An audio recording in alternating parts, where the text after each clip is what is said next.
이 땅에서 우리의 믿음 생활의 궁극적인 목적이 무엇일까요? 우리가 믿음의 길을 가기 위해서 세상 사람들이 가지 않는 협착하고 좁은 그 길을 가는 우리의 목적이 과연 무엇일까요?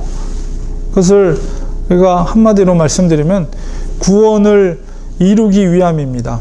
좀 더 정확하게 말씀드리면 바로 우리의 영혼의 구원을 받기 위함입니다. 우리가 영혼이 구원받으면 당연히 주께서 재림하실 때 우리의 육체도 부활된 몸으로 당연히 육신도 구원을 받게 됩니다. 제가 늘 말씀 속에서 강조하는 바는 바로 이 구원이라는 것은 우리에게 완성된 것이라는 것이 아니라 아무리 우리가 교회를 오래 다녔다 할지라도 아무리 많은 성경 지식이 우리에게 있다 할지라도 우리 속에 믿음에 대한 행위의 열매가 우리의 삶 가운데 나타나지 않는다면 그것은 온전한 믿음이라고 말할 수가 없어요. 그렇기 때문에 우리의 구원에 이르는 믿음은 반드시 행위의 열매를 통해서 그것이 증명이 돼야만이 그것이 온전한 믿음이다. 온전한 믿음이라는 것은 유효한, 바로 구원의 유효한 믿음이라고 증명될 수가 있는 것입니다. 그렇기 때문에 우리는 늘 진행형, 우리의 구원은 완성된 것이 아니다. 그런 생각을 가지고 항상 겸손한 태도로 우리가 죽는 그날까지 우리의 믿음이 주님 앞에 마지막까지 변질되지 않고 검증될 수 있도록 계속 하나님 앞에 말씀을 부딪히면서 우리가 하나님 앞에 우리 행위의 열매를 하나님 앞에 보여드리는 그런 과정이 끊임없이 계속돼야 돼요. 그렇기 때문에 그 길이 좁은 길이고 협착한 길이고 세상 사람들이 찾지 않는 길이라는 것입니다. 한 사람의 그 믿음, 교회를 다니는 사람이라고 하고 그 사람이 믿음이 있다라고 했을 때 그 사람의 온전한 믿음을 확인하기 위해서는 반드시 그의 행위의 열매를 봐야 됩니다. 어제도 저희가 집사님들과 함께 마켓에 나가서 전도를 했는데요. 전도를 하면 많은 생각을 하게 됩니다. 마켓에 오는 분들의 대부분 한 60, 70%는 미국 분들이에요. 그리고 한국 분들은 30%에서 35% 그 정도 됩니다. 우리가 작년 11월 달부터 매주마다 나가서 전도를 하고 있는데 그 시간 동안 이렇게 생각해 보면 그 정도 비율로 그 한국 마켓임에도 불구하고 그렇게 사람들이 찾아옵니다. 근데 제일 먼저 이렇게 가게로 들어오는 분들을 만나게 되면 우리 집사님이나 저나 밝게 먼저 인사를 해요.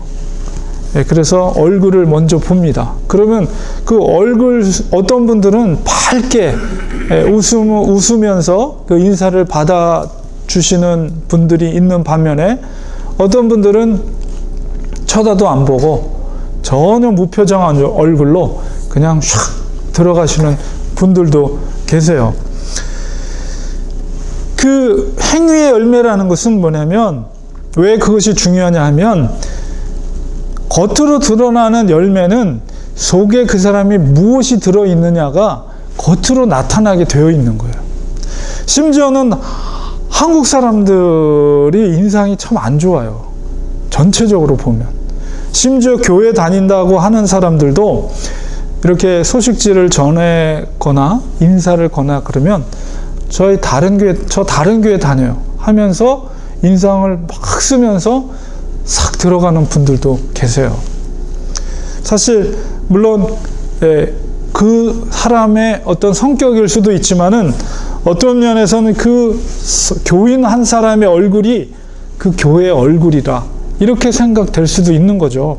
전혀 모르는 사람이, 외부의 사람들이 그 교인의 행동이나 겉으로 드러나는 행위의 열매를 통해서 그 교회를 평가할 수가 있다는 것입니다. 오늘 그만큼 행위의 열매라는 것이 얼마나 중요한 것인가. 왜냐하면 그 중심 속에, 그 사람의 중심 속에 뭐가 있는 것이 겉으로 드러나기 때문에 그렇습니다. 오늘 사도 베드로의 이 말씀을 통해서, 베드로 전서를 통해서, 그 사도 베드로의 가르침을 통해서 특별히 구원에 이르는 믿음이 무엇인가, 그 말씀의 은혜를 우리가 깨닫고자 합니다. 베드로 전서를 보통 우리가 소망의 서신이라고 합니다. 왜냐하면 이 편지가 기록된 시기가 대략 64년에서 66년경 그 사이에 기록된 것으로 학자들이 이야기를 합니다. 그 시기는 어떤 시기냐면 로마 네로 황제가 64년도에 로마에 대화재를 일으키죠. 그것은 원래 목적은 자기의 왕궁을 새로 건립하기 위한 목적으로 아마 화재를 일으켰다, 이렇게 의심을 합니다, 로마 시민들이. 그런데 그 화재의 주범으로 이제 기독교인들을 딱 지목을 하게 됨으로 인해서 64년을 계기로 해서, 그 화재 사건을 계기로 해서 기독교인들의 핍박이 굉장히 심해지기 시작되는 그 시기 가운데 바로 베드로는 그 당시에 오늘날로 치면 총회장격의 대사도죠. 그 총회장격인 이 대사도였던 베드로가 그 고통받는 성도들에게 쓴, 소망을 주기 위해 쓴 편지가 바로 베드로 전서입니다. 베드로는 누구보다도 믿음의 실패를 경험했던 사도입니다. 예수님께서 잡히시던 밤에 3번이나 저주하며 스승이었던 예수님을 부인했던 우리 장본인이 바로 베드로입니다. 그 잡히시던 밤에 예수님과 죽는 자리에까지 함께 하겠다던 그 베드로는 본능적인 두려움으로 예수님을 부인하게 되죠.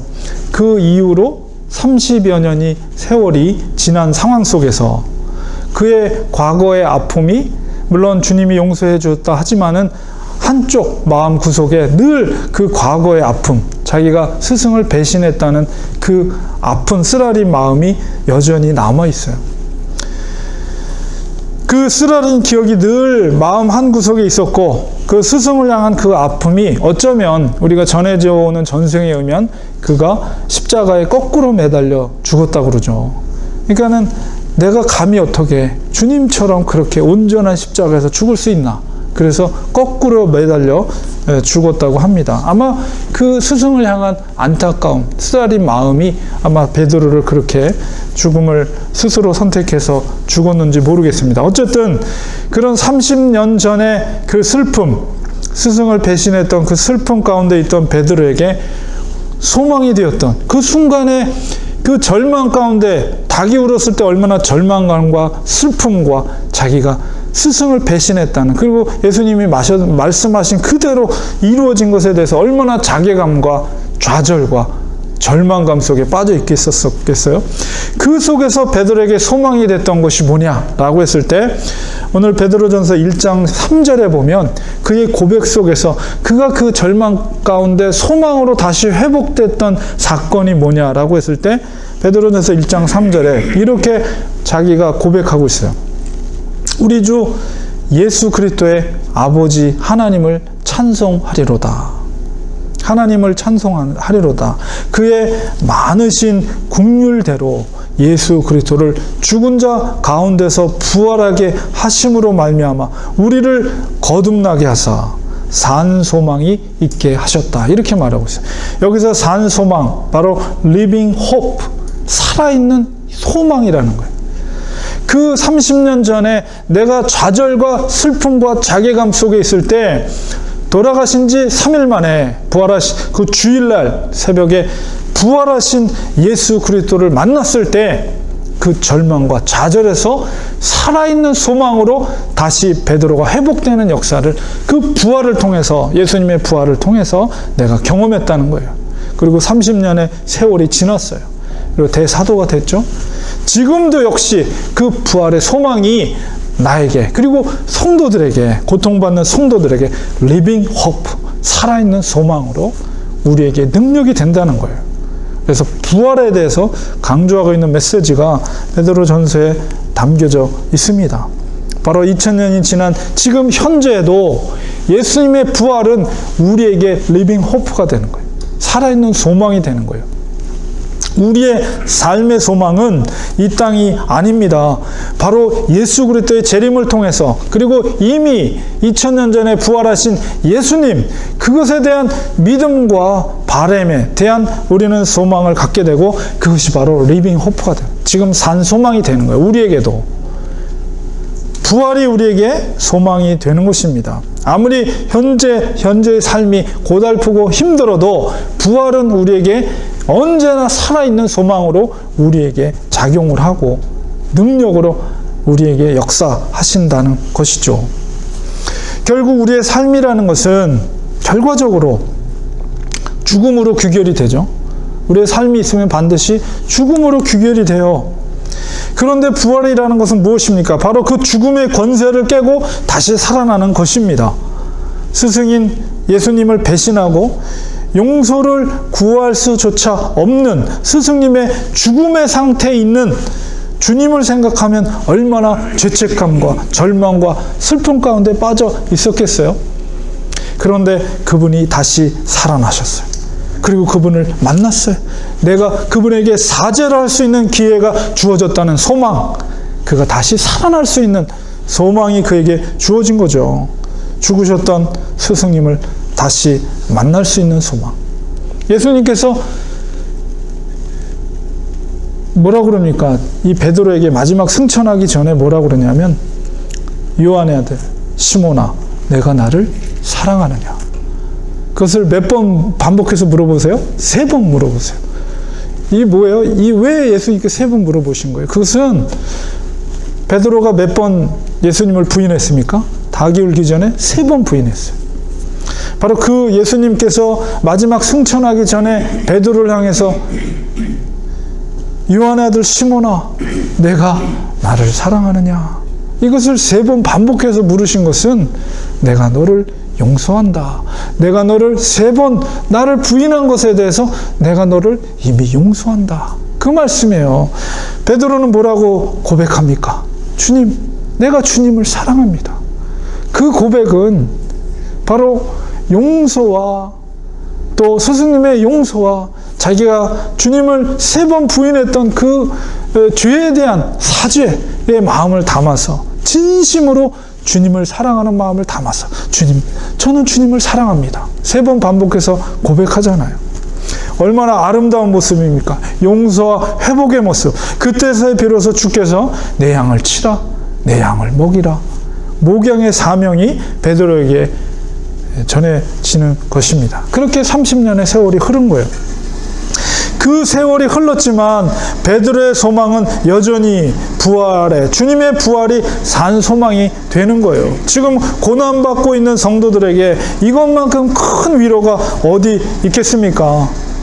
그 고난에 대해서 베드로가 1장 7절에 분명하게 이야기하고 있습니다.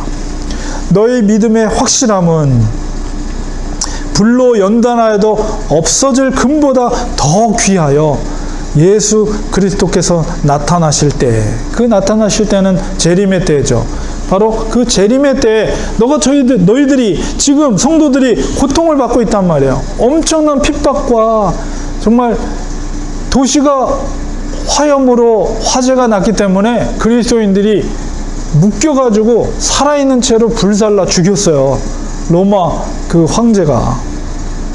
그러니 그런 엄청난 핍박 가운데 있을 때 너희들이 그 고난 가운데 그것을 믿음을 지킨 것은 믿음의 확실함은 불로 연단하여도 없어질 금보다도 더 소중한 아름다운 믿음이라는 거예요. 너희들이 믿음으로 그 고난을 통과하고 견디어나면, 그리고 예수님께서 재림할 때 바로 그 환난을 통과한 지킨 믿음, 이야말로 주께서 너희들을 향한 칭찬과 영광과 존귀가 될 것이다 라는 것을 베드로가 이야기하고 있는 거예요.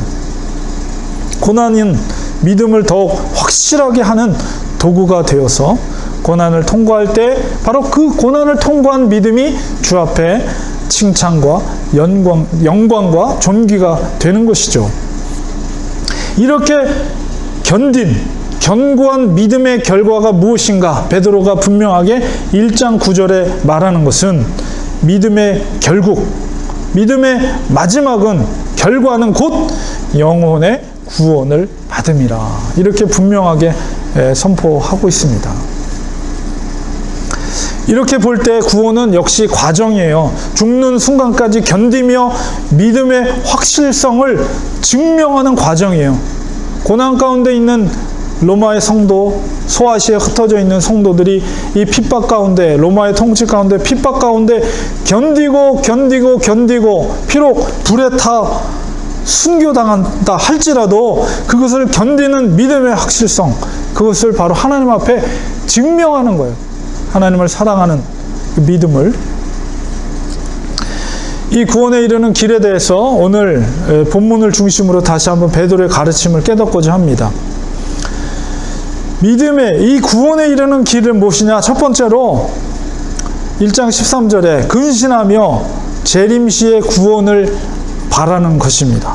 13절에 너희의 마음의 허리를 동이고 근신하여 예수 그리스도께서 나타나실 때, 재림의 때죠, 너희에게 가져다 주실 은혜, 그것은 뭐예요? 구원이에요. 구원을 온전히 바랄지어다. 베드로가 그 성도들에게 당부하고 있는 구원의 길을 이야기하고 있습니다. 마음의 허리를 졸라맨다는 것은, 다시 한번 우리가 경기장에 설 때, 뭔가 큰 일을 행할 때 신발끈을 다시 졸라매죠. 뭔가 힘을 다해서 다시 한번 화이팅을 하겠다는 거예요. 힘들고 어려운 현실 속에 있지만 너희들의 믿음의 경주를 위해서 다시 한번 신발끈을 질끈 좀 매고 힘을 내서 달릴 준비를 하라는 거예요. 그리고 여기서 근신하다라는 의미는 이제 네포라는 헬라어를 쓰고 있는데, 일차적으로는 술 취하지 않다라는 말이지만, 분별하다, 정신을 똑바로 차리고 분별력을 가지고 살아간다라는 의미를 담고 있습니다. 우리가 믿음의 길을 갖기 위해, 구원에 이르는 길을 가기 위해서는 우리가 이렇게 정신을 바짝 차리고 분별력을 가지고 살아가야 돼. 현실 속에서. 재림의 때 너끈히 구원에 이르는 은혜를 받기 위해서는 정신의 세상을 팔려서는 안 돼요. 세상의 것들에 대해서 우리는 과감하게 결단하고 정리할 땐 정리해야 됩니다. 그리고 구원을 우리가 상급으로 받을 수 있도록 믿음의 길을 정말 똑바로 가야 하는 것이에요. 구원이 곧 우리는 산소망이 되게 해야 됩니다. 구원이. 내가 지금 믿음의 길을 똑바로 가고 있는가? 정신을 바짝 차리고 우리 자신의 진단을 해야 돼요. 믿음의 상태를. 헛된 세상의 것에 시간을 쏟고 마음을 뺏길수록 구원의 길은 멀어진다는 위기의식을 우리는 늘 가져야 합니다. 너무나도 안일하게 우리가 교회를 다니면서 이미 구원은 따놓은 당상이고 남은 것은 추가로 얻게 될 상급이라고 이렇게 착각을 해서는 안 돼요. 우리의 마음을 쏟아야 할 것은 여전히 구원의 문제라는 것입니다. 오늘날 얼마나 많은 교회들이 이 땅에 존재합니까? 남가주에도 얼마나 많은 교회들이, 한인교회들이 존재하는지 몰라요. 그러나 과연 생명력 있는 교회는 얼마나 될까? 결코 긍정적인 대답을 할 수가 없어요. 교회에 나오는 교인들이 대부분 자기들은 구원의 안전지대에 있다라는 착각을 가지면서 자기들만의 울타리를 쌓고 교회 안에서 먹고 마시고 노는 일에 대한 모든 에너지를 쏟으면서 우리 교회는 친교가 잘 되는 교회다. 우리는 너무나도 즐겁다. 전부 구원받았다는 착각 속에서 안전하다 하는 교회들이 얼마나 많이 존재합니까? 이 남가주에. 교회가 많다고 하지만 교인들이 교회를 선택하는 것을 보면 자기의 마음에 조금이라도 거슬리면 이 교회만 있냐? 얼마든지 많은 교회들이 있다. 나를 환영해주고 나를, 내 마음을 즐겁게 해주는, 자기의 만족을 줄 수 있는 그런 교회가 얼마든지 있다 생각하면서 그냥 옮겨가요. 그런 교회를 찾아다닙니다.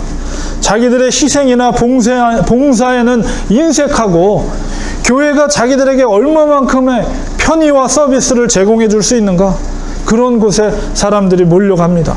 교회도 역시 교인들의 눈치를 보고 교인들을 끌어들이기 위해서 노골적으로 그런 즐거움이나 편의를 제공하기 위해서 모든 힘을 쏟아 붙습니다. 그리고 사람들이 몰려드는 것을 부흥이고 하나님의 축복이라고 이야기를 합니다. 십자가의 길, 고난의 길, 좁은 길, 희생의 길을 얘기하기보다는 사람들의 귀에 즐거운 그런 이야기를 제공해주고 감동이 되는 이야기로 사람들을 불러들입니다. 그들의 영혼이 죽어가는데도 불구하고 목회자는 그 영혼을 살리기 위해서 반드시 칼을 들어서 수술을 해야 함에도 불구하고 성도들의 눈치를 보면서 칼 대신에 안마기를 갖다 대요. 당장에 시원할지 모르지만 그 영혼은 죽어가고 있는 것입니다. 이 시대는 정말 정신 바짝 차려야 합니다. 어영부영 신앙생활 하다가 이것도 저것도 아무것도 안 되는 경우가 있다는 것을 우리는 생각을 해야 됩니다. 저는 인터넷 속에서 이 무시무시한 그림 한 장을 본 적이 있어요. 어떤 그림이냐면 절벽 위에 있는데 그 절벽 끝에 교회가 그려져 있어요. 세워져 있어요. 교회 문은 활짝 열려 있습니다. 많은 사람들이 그 교회로 달려가고 그 교회 안으로 들어가지만 들어가는 그 순간 그 절벽 끝이에요. 사람들이 절벽에서 다 떨어져요. 무엇을 이야기하는 것입니까? 바로 생명력을 상실한 교회의 모습을 풍자한 그림이에요.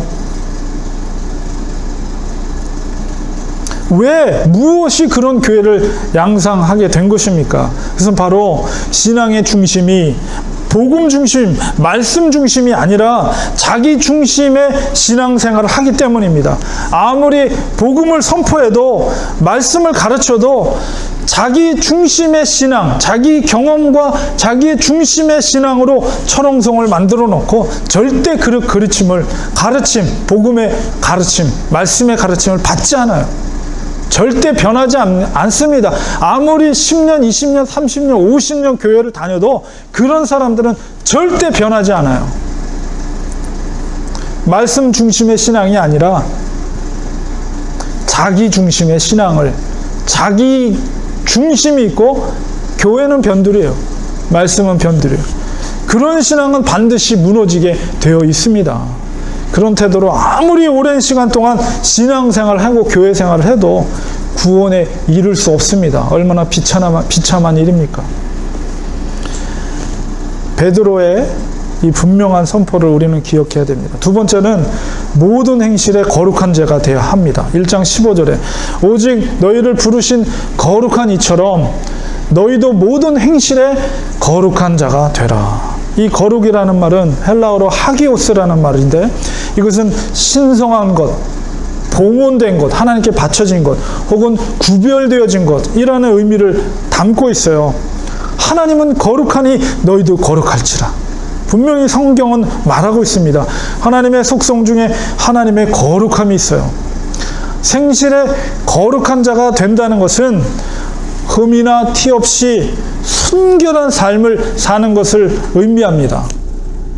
베드로는 앞서 이와 대조된 삶의 모습을 14절에서 이야기하는데 그것을 바로 사욕을 따르는 삶, 정욕을 따르는 삶이 바로 이 거룩한 행실과 이 대비가 되는 설명이에요.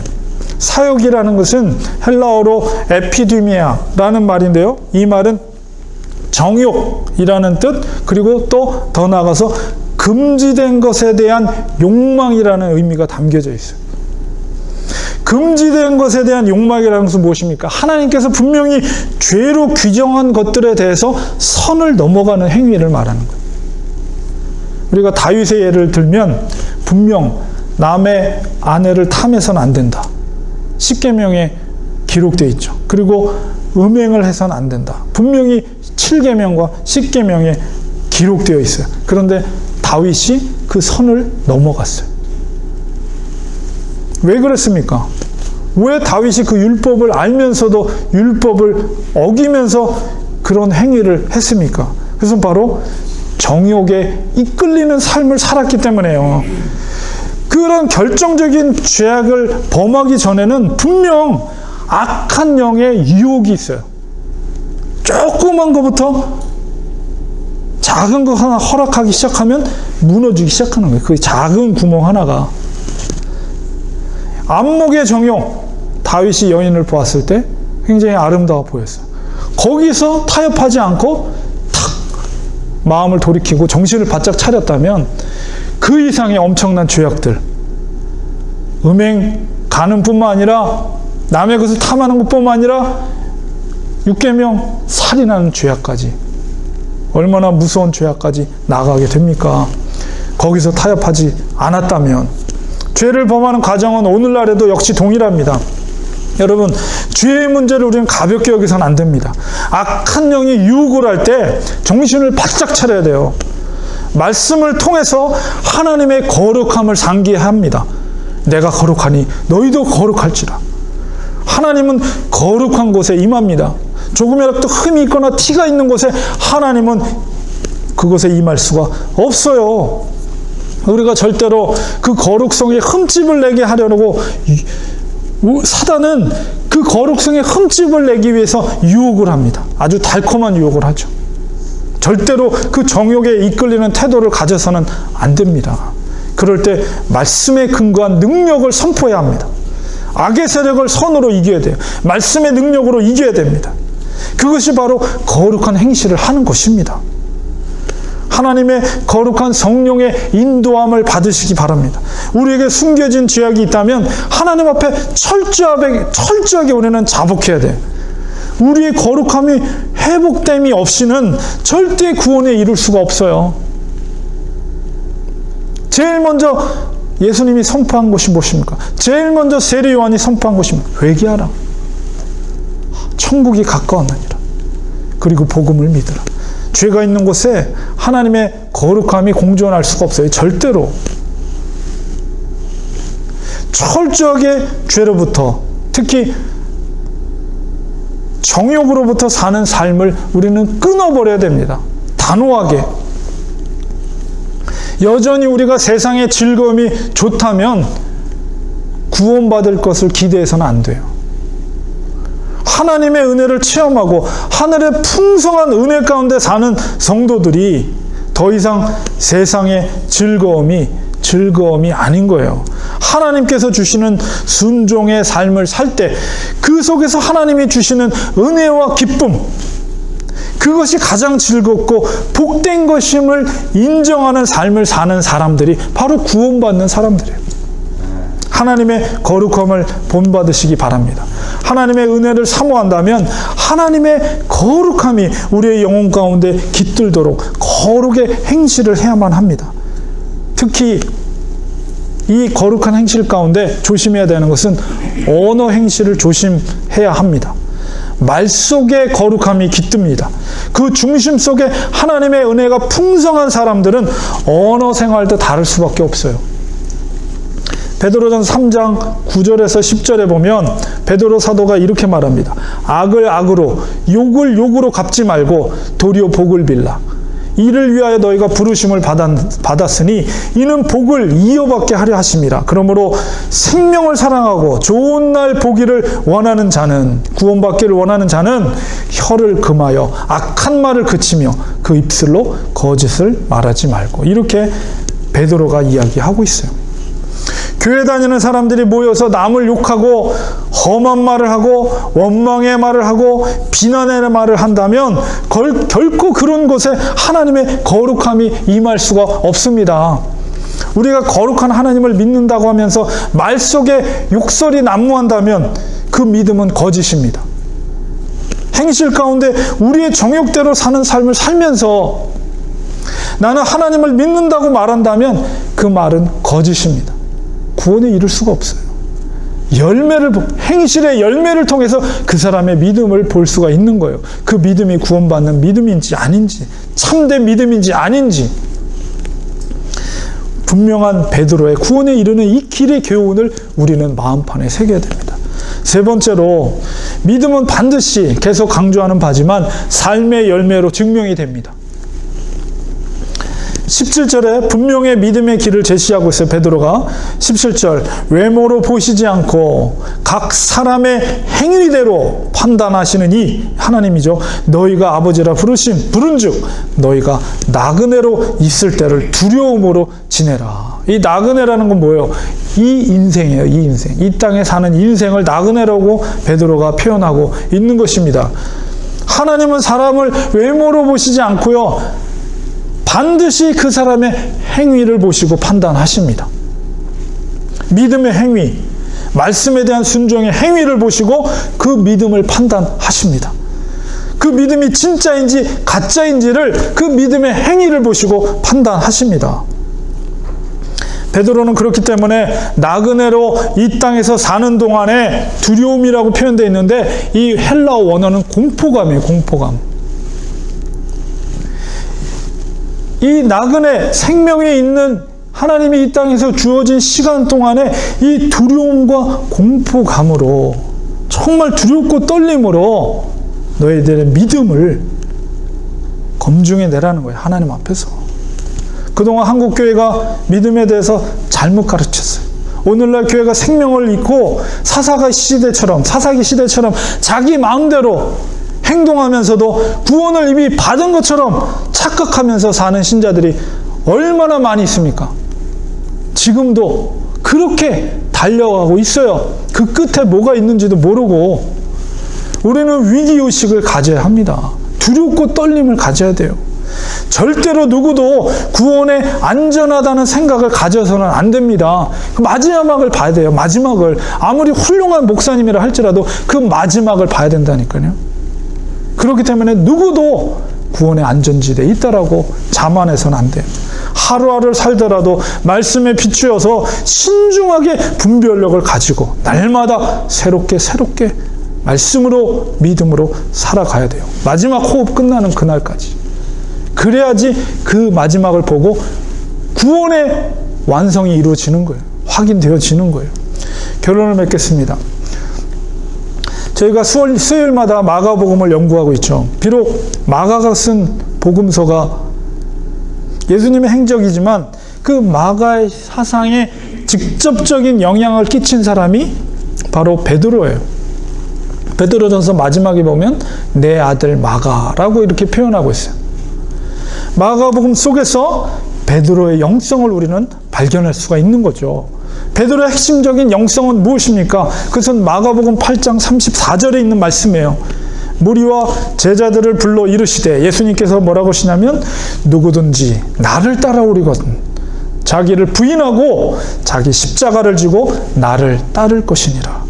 이게 마가의 이야기지만 결국은 사도 베드로의 핵심적인 영성이 여기에 녹아져 있는 거예요. 자기 자신을 부인하고 자기 십자가를 지고 주를 따라가는 삶, 이것이 바로 구원에 이르는 길이에요. 성령님 앞에서 끊임없이 나 자신을 부인하며 삶을 살아야 합니다. 그럴 때 거룩한 행실을 행할 수 있습니다. 그 능력으로 우리의 십자가를 감당할 수 있는 능력이 거기서 생기는 거예요. 자기 자신을 부인하는 것. 그리고 또한 주님께서 걸어가신 그 골고다의 길을 우리가 걸어갈 수가 있어요. 베드로는 구원에 이르는 거듭남의 능력을 다음과 같이 1장 23절에 설명하고 있습니다. 너희가 거듭난다는 것은 하나님의 구원받은 자녀가 된다는 것이요. 그것은 썩어질 씨로 된 것이 아니요 썩지 아니할 씨로 된 것이니 살아있고 항상 있는 하나님의 말씀 곧 복음으로 되었느니라. 교회는 거듭남의 역사가 날마다 이루어져야 합니다. 거듭남의 능력은 오직 하나님의 말씀인 복음으로만 가능합니다. 베드로는 사도 바울과 동일하게 복음의 능력을 강조합니다. 우리 속에서 복음의 능력이 꿈틀거려야 합니다. 우리가 복음의 능력으로 거듭난 하나님의 사람들이라면 복음에 날마다 반응해야 하며 그 능력으로 우리의 자아를 날마다 부인하고 정말 주께서 기뻐하시는 그 사명자, 십자가를 지고 좁은 길을 기쁨으로 나아가야 합니다. 왜 그렇습니까? 그 길은 주께서 먼저 가신 십자가의 길이기 때문입니다. 그 복음의 능력으로 거듭난 우리가 영광된 그 길을 걸을 수 있는 것에 대해 오히려 감사하며 걸어야 합니다. 그 길 끝에는 구원이, 영생이 우리를 기다리고 있습니다. 십자가의 길은 영원한 길이 아닙니다. 반드시 그 끝에는 부활과 영생의 은혜의 자리가 우리를 기다리고 있습니다. 이 땅에서의 나그네 같은 인생길은 우리의 믿음이 주님께 증거되는 시간이에요. 믿음의 길은 쉬운 길이 아니지만 이 길을 주님도 걸으셨던, 또 베드로도 걸었던, 사도 바울도 걸었던 그 길입니다. 우리도 그 이 믿음의 길을 기쁨으로 걷기를 원합니다. 우리의 행위를 통해 우리의 믿음을 보이기를 원합니다. 그렇습니다. 주님 사랑하는 마음으로 이 믿음의 길을 걷겠습니다. 연약하오니 붙잡아 주시고 세상의 풍파에 변질되지 않게 하시며 끝끝내 주님께 인정받는 믿음의 삶을 마지막까지 살게 하여 주시옵소서. 도와주시옵소서. 베드로가 걸었던 그 길을 걷겠습니다. 주님 도와주시옵소서. 이런 믿음의 태도로 날마다 그 길을 걷는 거예요. 믿음의 길을 우리의 행위의 열매를 통해서 하나님 앞에 마지막 내 호흡이 끝나는 그날까지 그 길을 걷는 거예요. 그것이 바로 구원의 길입니다. 결코 쉬운 길은 아니지만 그 길만이, 그 험준한 그 길만이 영생의 길이요 구원의 길이라는 사실을 믿고 우리 교회는 그런 복음에 세워진 교회, 복음의 능력이 꿈틀거리는 교회, 늦어도 아무리 천천히 가도 이 본질에 우리가 흩둘림이 없이 우리가 교회 안에서 우리 자신이 먹고 마시고 즐기는 거로 머물러 있는 교회가 아니라 교회 담장놈으로 세상으로 나가서 세상에 복음을 선포하고 이 지역을 섬기고 우리가 본질에 회복되는 정말 생명을 살릴 수 있는 그런 교회로 우리는 반석 같은 그런 다짐을 세우는 기초에 세워진 교회. 그래서 10년, 20년, 30년, 100년이 지나도 조금도 그 본질이 흔들리지 않는 하나님이 기뻐하시는 교회로 세워지는 교회가 돼야 됩니다. 바로 우리 한 사람 한 사람이 이 믿음의 길, 베드로가 걸었던 그 길, 자기 자신을 부인하고 우리 십자가를 지고 주께서 걸어가신 그 골고다의 길을 묵묵히 걸어갈 때 우리 교회가 그런 교회가 될 줄 믿습니다. 우리가 믿음으로 그 길을 누가 뭐라고 해도 어떤 사람이 뭐라고 해도 변질되지 않고 하나님이 기뻐하시는 교회를 세우는 우리 교회가 될 줄 믿습니다. 이 시간 우리 한 1, 2분 정도 같이 기도하기 원합니다. 하나님, 오늘 말씀 속에서 우리가 구원에 이르는 길이 어떤 것인가 우리가 다시 한번 생각하면서 그렇습니다. 세상의 즐거움을 과감하게 우리가 쳐서 복종하고 주님이 기뻐하시는 하늘의 기쁨을 우리가 소망을 가지며 살아가는 하나님의 사람들 되기 원합니다. 우리 교회가 그런 교회 되기 원합니다. 생명이 살아나는 아버지 복음의 능력으로 생명이 살아나는 그런 능력 있는 교회, 하나님이 인정하는 교회가 되기 원합니다. 우리를 사용하여 주시옵소서. 이런 기도의 제목으로 한 2, 3분 정도 같이 기도하겠습니다. 기도합니다. 하나님 아버지, 시간 말씀을 의지합니다. 우리 교회가 정말 하나님의 복음의 반석 위에 세워진 교회가 되기 원합니다. 하나님이 기뻐하시는 교회가 되기 원합니다. 아버지, 우리의 말씀으로 우리가 우리 자신을 돌이켜 보면서 우리가 안전하다 그런 어리석은 착각 가운데 있는 것이 아니라 정말 우리의 생명 호흡 끝나는 그날까지 변질되지 않는 믿음으로 하나님의 말씀에 반응하면서 우리가 순결함으로 거룩함으로 나가는 우리 교회가 될 수 있도록 도와주시고 우리 자신이 될 수 있도록 도와주시옵소서.